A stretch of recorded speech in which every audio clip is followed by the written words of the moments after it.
Every day, there are incredible preparedness deals floating around the internet, but who has time to dig through dozens of websites to find them? That's why we created PrepperFinds.com, your one-stop site for the best prepper deals online.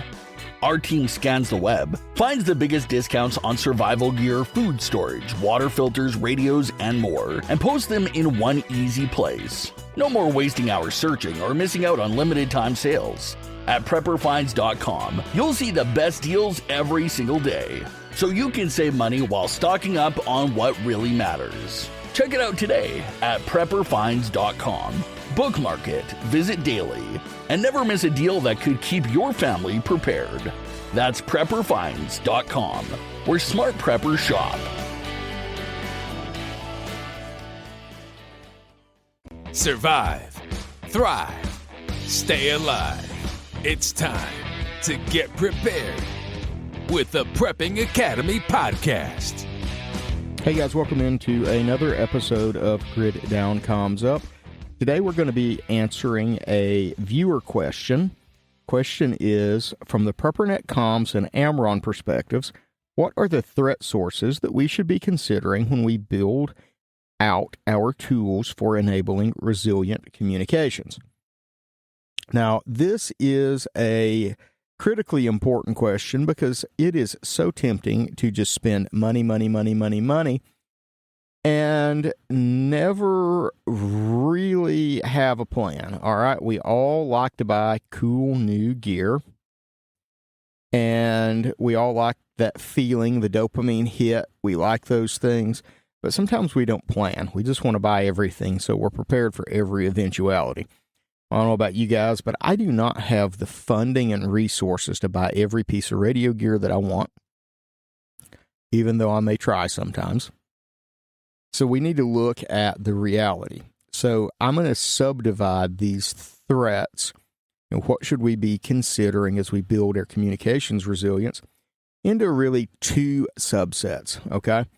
Subset 1 is natural disasters, okay? And this requires some effort on your part to understand what natural disasters may happen in your area. Part of doing an area study, if you haven't done an area study, something you probably should do to better understand where you're at, especially if you're new to an area. If you've grown up there, you've lived there for multiple generations, you probably have a better ingrained area study idea than someone who just moved to a new location. I know my friend Forrest has been working on something to try to encourage people to do an area study called Area Study Map. If you go check out his areastudymap.com site, use Grid Down Comms Up to save yourself some cash off of a copy of the map, and it helps you bring in a lot of useful data and information without having to scour the internet for it. It's a time saver is what it comes down to, and might help, kind of spur you into doing something that seems like an impossible task. So if we know what the natural disasters in our area could be, where I live, I'm in eastern Tennessee, natural disasters here are fairly limited. Nobody thought we would have a hurricane and subsequent floods in the mountains, but, hey, we got that one wrong. So now we have to realize that we could have, catastrophic flooding. So that's something we have to be prepared for, and we saw how that impacted communications during Hurricane Helene. We also have earthquakes, okay? New Madrid is not that far from here. It is a massive fault that created Reelfoot Lake, made the Mississippi run backwards, rerouted the Mississippi, rang church bells in Pennsylvania when it moved back in the early 1800s. So it's a significant threat to us should we see the big one. And we hear about earthquakes on the West Coast, Cascadia, San Andreas, all those things. There's big ones over here too. So those are things I think we should be considering when we're building our communications resilience, are the natural disasters that could impact us. So we need to make sure we have a communications plan and extra equipment. We need parts and materials to repair stuff after a tornado or a derecho or a hurricane or whatever is in your area, so you can reestablish communications while traditional communications are offline. that first 72 hours to 1 week when you don't have anything is the real critical time, because that's when you're trying to find loved ones. That's when people are missing. That's when they're recovering people that did not survive. That's the scary time. You really have to put some effort into that, and having a communications plan and hardening your communications and your backup power in order to be able to survive natural disasters. All right. So that is our first step, and the steps that we should be taking. Keep the things that are going to get broken by a natural disaster extra, and have a communications plan that allows you to communicate outside of the disaster zone.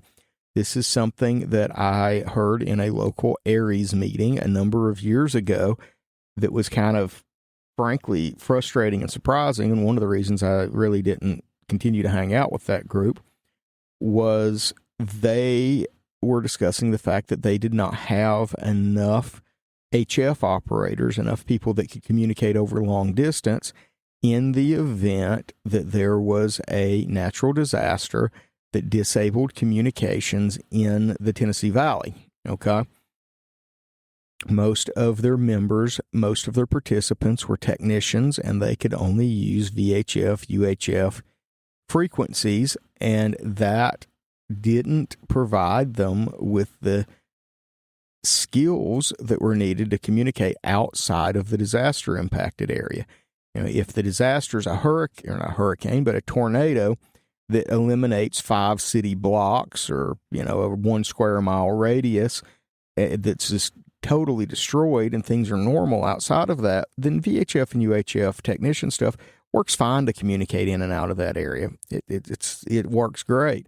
When you have 100-mile wide swath of rugged terrain destroyed by a hurricane, aka Hurricane Helene, that doesn't work anymore. Okay, they were very fortunate they had the Mount Mitchell repeater that covered so much of that area, and that it was still operational. But if that hadn't been there, if that was offline, like so many other repeaters, then they would have been down to HF radio to communicate outside of that impacted area. And that's just the way it is. Starlink really came to the rescue there and showed its true capabilities. And it's a reason we should have Starlink. We should have layers. You have your HF, you have your Starlink, you have all these different ways to communicate in case something happens. You know, there could be a Starlink outage. Maybe your Starlink gets damaged. You can't get to another one. You know, some people don't want to have 2 Starlinks. That's expensive. There's, you know, issues with that. Just having spares. 1 is none, 2 is 1, 3 you're done, I think is what some people say. So that's, you know, building your resiliency to sustain damage and continue to operate during a natural disaster is probably operation 1 for building communications resilience, because that is the most likely course of action. Okay. The next thing we're going to divide this into is a communications emergency that is man-made. Okay. So when we're in man-made, we can have a few things. We can have man-made that is a cyber attack. We can have man-made that doesn't cause physical damage, but still disables systems. Okay. So this is the type of emergency where that, you know, maybe Starlink works, maybe Starlink doesn't work. This is the next thing we should be concerned with. What happens when there is a major outage? And building our resiliency and our ability to communicate around this is critical. The problem with this is it doesn't look like an emergency just to the casual observer. If you didn't know that communications weren't working, you wouldn't think it was an emergency because, well, there's nothing obvious. The problem comes when someone gets hurt, they dial 911, and the call cannot be connected. And that is where the problem occurs. So we have to have some sort of plan for our community, our region, our groups, whatever, to come together, be able to communicate, and be able to support one another in those times that traditional communications, traditional emergency resources may not be available, due to man-made interference, all right? And this could be something as malicious as a foreign adversary that attacks our infrastructure with some sort of malware, or it could be as unexpected and frankly common as someone pushing a bad patch or doing a system update or making a system setting change that propagates throughout a system and knocks it offline because they made a mistake. Okay, we're humans. We make a mistake. It doesn't have to be an agentic AI that hacked the system, decided to take it over, and is going to hold the world ransom until we let it out of its cage so it can go all Terminator. No, it's not necessarily the situation. In fact, most of the outages that we have had in recent history have been human error. So that's a big thing that we have to plan for on that front, because it doesn't look like a disaster. There's no trees down. There's no roads washed away. There's no search and rescue. There's no recovery operations, relief operations in the traditional sense, because everything looks normal. There's not anything damaged. The problem is you can't buy gasoline. Maybe your electricity eventually goes off, and maybe your water stops working. At that point, then it turns into a more traditional disaster. But leading up to that, doesn't look like a disaster. The second form of man-made disaster is one that is caused by a physical attack. For months and months and months and months, we've been hearing about the Iranian sleeper cells that, I think at this point everybody is pretty sure that just doesn't exist, or if it does, it's not what we were led to believe. But there is that possibility that there is some sort of man-made attack where an adversary, domestic or foreign, whatever, physically attacks our infrastructure. It could even be an act of war. It could be a nation state that physically attacks our infrastructure. Well, that's a whole nother set of issues to plan for, and I think it's probably the less, I won't call it least, but it is a less likely course of action. So once you have all your other stuff squared away, then we can look at this one, because this one brings us into a world where we have to not only have communications plans, have the gear and the skills, but we also have to understand the threat environment, because there are things that we may not want to do if there is some sort of nation-state operation going on. We saw early on in the Ukrainian conflict that, they banned amateur radio in Ukraine. Well, it's not. That happens during conflicts. And part of the reason it happens during conflicts is because signals are often considered to be enemy action, okay? If you are transmitting, you are going to attract attention. That attention could be from the enemy, it could be from your side, but generally the assumption is if it's not us, then it must be them. So that's something you have to keep in mind, because you could be making yourself a target by transmitting or using communications equipment during a conflict of that sort. So maybe this is a situation where less conventional non-electronic comms are more appropriate, such as the 2F by sea, 1F by land approach of the lanterns and the Old North bell tower. It could be bells, it could be gongs, it could be signal fires, it could be lots of things that you can use to communicate between people in your area, sound the alarm, warn, whatever it needs to be. And that's really the next thing that we have to consider while we're hardening our stuff. We have to have backups. We have to be able to fix things if there's damage. We have to, have the skills and the tools to be able to understand what's going on around us in an electronic world.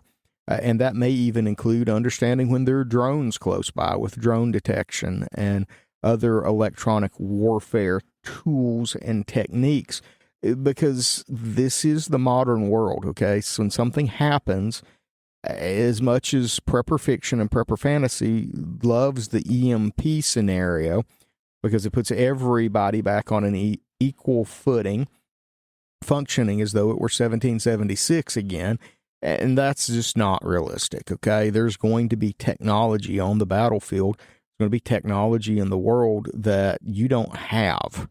And you're going to have to figure out how to work around that. You're not going to get to go back to your flintlock and your cap and ball and your, just your skills against the world, because there's still going to be somebody with drones. There's still going to be people with radio communications. Electronics is not going away, okay?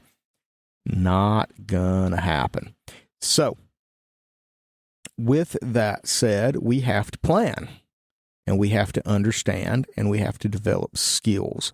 So in hardening your stuff, do we have all those bases covered? Can we communicate in a natural disaster? Do we have a primary, an alternate, and a contingency at least set, ready to go, so that we have, 1 is none, 2 is 1, 3 is done, ready when that unforeseen disaster happens? And do we have all of the documentation and information that we need squared away so that we know who to communicate and how to? We get that squared away.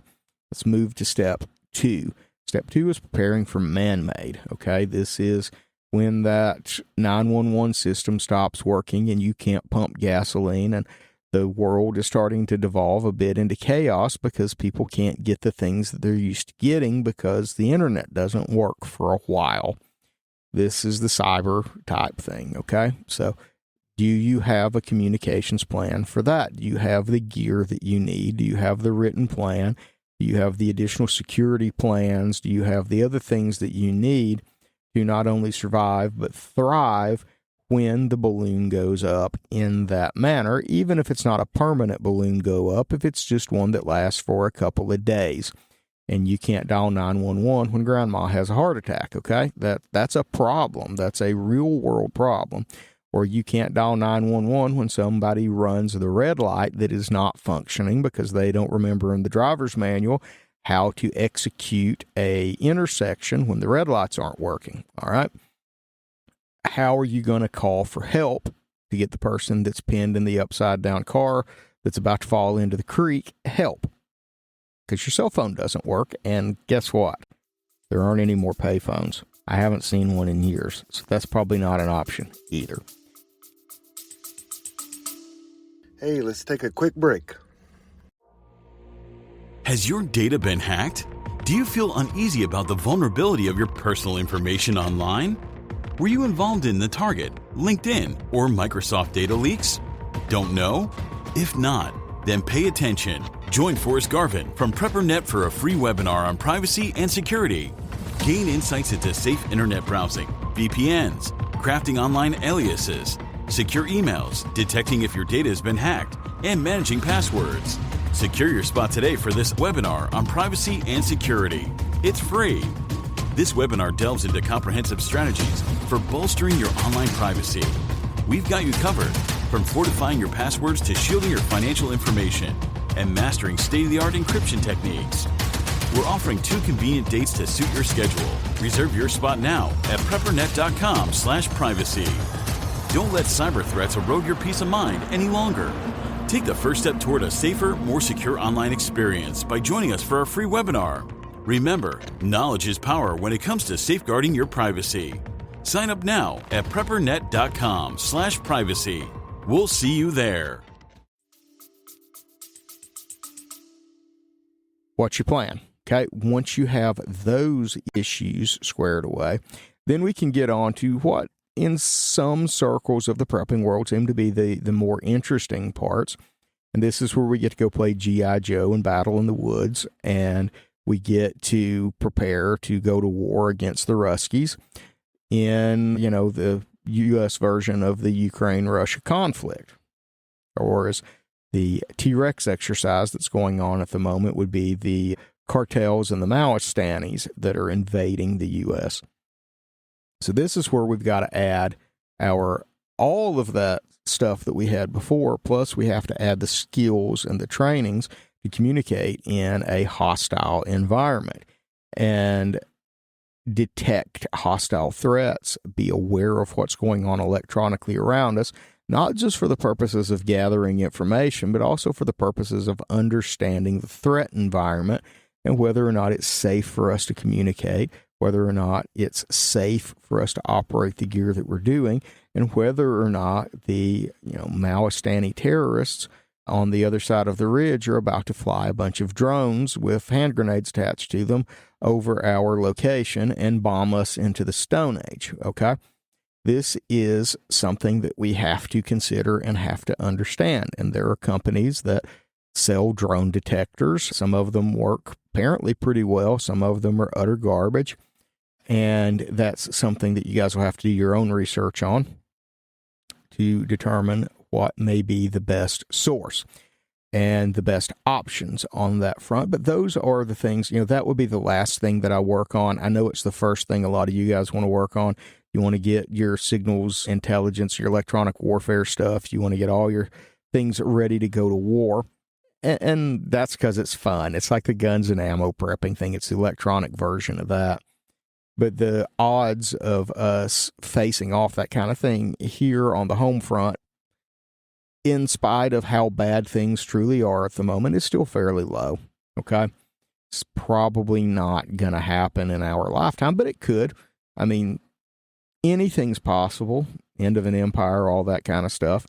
But I think the first two are far more likely over the course of the next few years. Is there going to be a natural disaster somewhere? Is there going to be a hurricane? Is there going to be an earthquake? I mean, look at what just happened in Venezuela.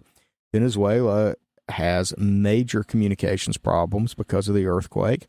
A few years ago it's been 20 years or so ago now, in Thailand, I think it was, that they had wasn't Thailand, where was it? Oh, somebody in the comments tell me where it was, that there was the tsunami that destroyed much of the country. And again, no communications. Nobody knew where anyone was. People were clinging to the tops of palm trees.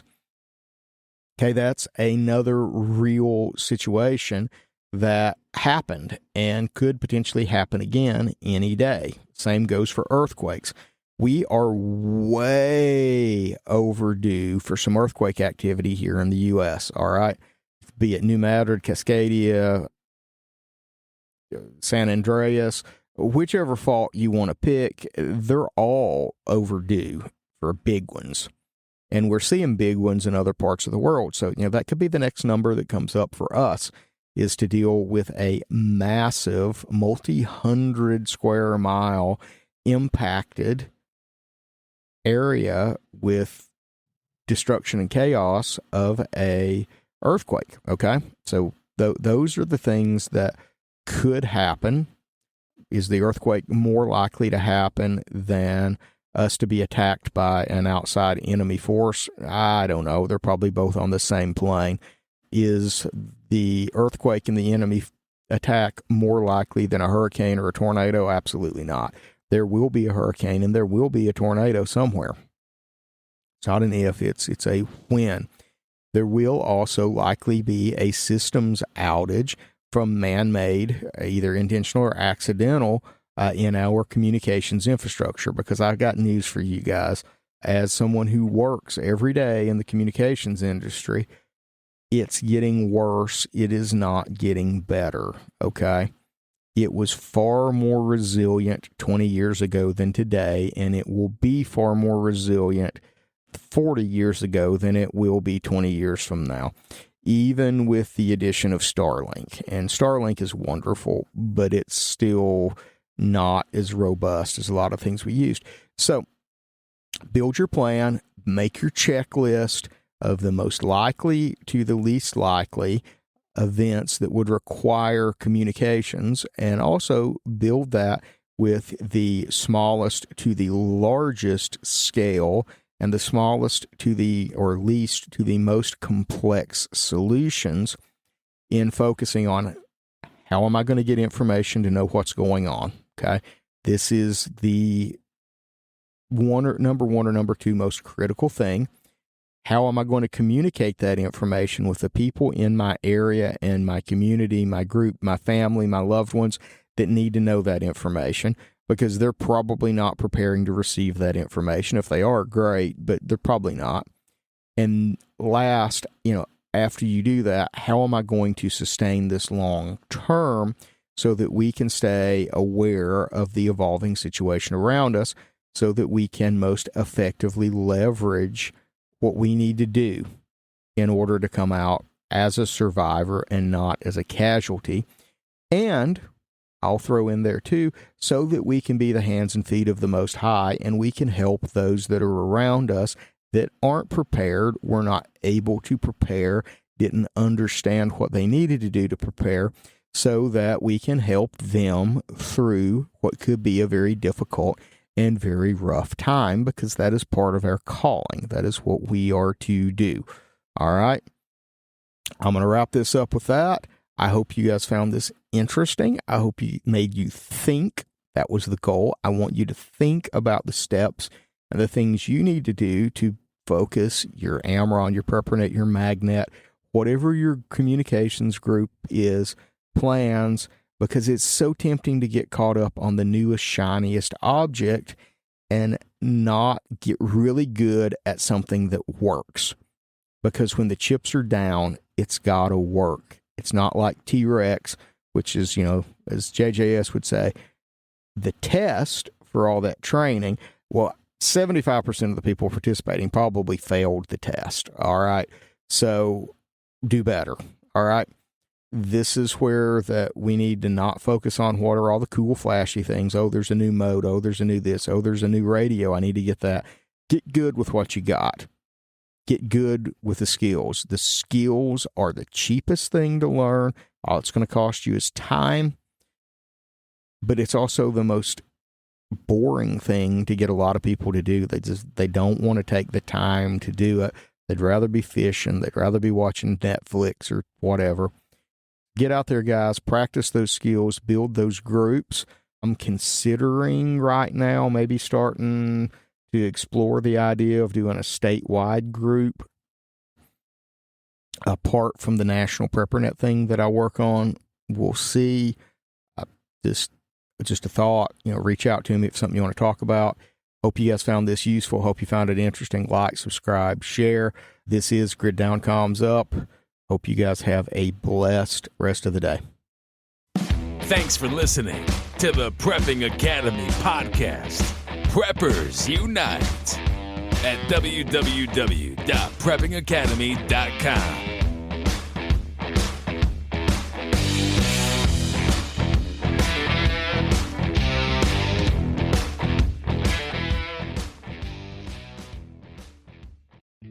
Are you a prepper or homesteader looking to connect with like-minded people in your area? Looking to start your own preparedness group? Already have a group? Well, look no further than PrepperNet. PrepperNet is dedicated to personal responsibility, individual freedoms, and being self-reliant. PrepperNet has monthly meetings in over 100 cities where you can meet and learn with like-minded people in your area. PrepperNet, where preppers unite. Find us online at PrepperNet.com.